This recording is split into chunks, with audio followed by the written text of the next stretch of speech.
Napansin nyo ba guys? Lahat ng social media ang pinag-uusapan yung flood control project. Kahit saan ka pumunta social media, makikita mo yung bangayan nila. Tapos wala namang napapatunayan na nagkasala.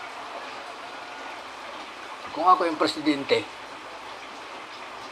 gagawa ako ng batas para hindi na maulit yung mga pangyayaring ganyan. Halimbawa,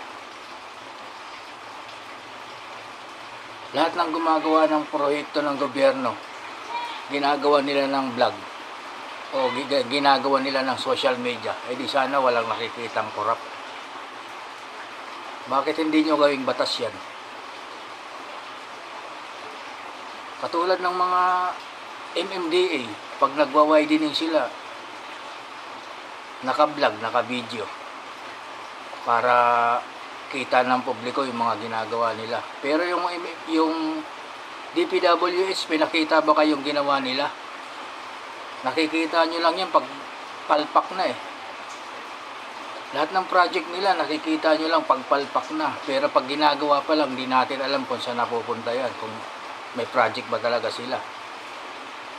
O para hindi maulit yan, bakit di nyo sila gawan ng social media account?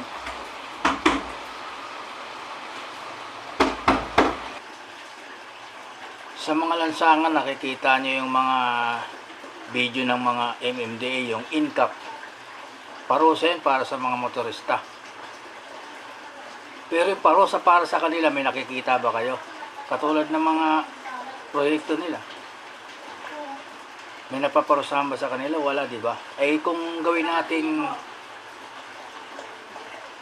sila naman yung bantayan natin, lahat ng mga manggagawa sa kanilang ahensya, gawin nating vlogger lahat sila. O kaya ganito, gumawa kayo ng batas na lahat ng government employee na yan bigyan ng social media account, o kaya gumawa sila ng social media account para nakikita ng mga taong bayan yung pinagagagawa nila. Hindi yung ipapakita lang nila yung mga kapalpakan tapos nagtuturuan sila, wala naman napapatunayan kung sino may kasalanan. Hanggang ganun lang kayo eh. Ako nga, wala naman akong kalam-alam sa ganito, pero nakikita ko na yung solusyon kung ano dapat yung ginagawa.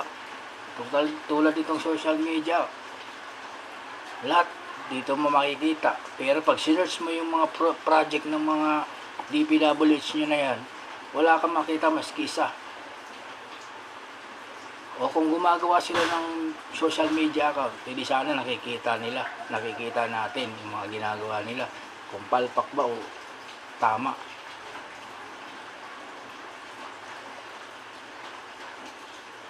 Tapos hindi lang sila, pati dapat gawing batas yung lahat ng mga kakandidato ng nagbibideo ako.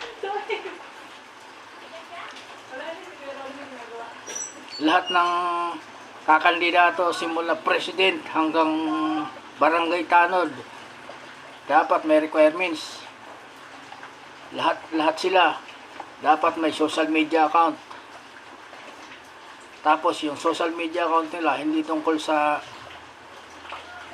ano nila, dapat yung tungkol sa kung ano yung ginagawa nila. Kung halimbawa mayor ka, dapat kung anong ginagawa ng mayor, yun dapat ang laman ng vlog niya, o yun dapat ang content niya.